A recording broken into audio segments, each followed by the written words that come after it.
अस्सलाम वालेकुम दोस्तों, मैं जनाबी उम्मीद आया आप सब खुश शाद आबाद होंगे। दोस्तों अॼु 14 अगस्त आज़ादी जो ॾींहुं आहे। अचो त दोस्तनि सां पुछूं था त 14 अगस्त जो निमाज़ केॾी महिल थींदो आहे। 14 अगस्त जो निमाज़ केॾी महिल थींदो? 1 बजे सही।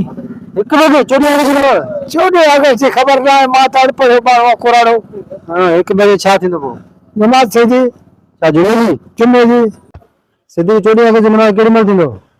अलाए 14 अगस्त जी नमाज़ मूंखे ख़बर न आहे, बाक़ी जुमे जी नमाज़ 1:30 बजे थींदी।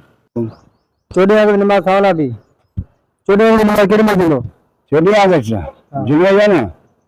14 अगस्त 14 अगस्त जुमे आहे। अच्छा, केॾी महिल थींदो? 1 बजे। 14 अगस्त जो निमाज़ केॾी महिल थींदी आहे? 14 अगस्त जो नमाज़ न थींदी आहे, बाक़ी शुक्राना निफ़ल थींदो आहे।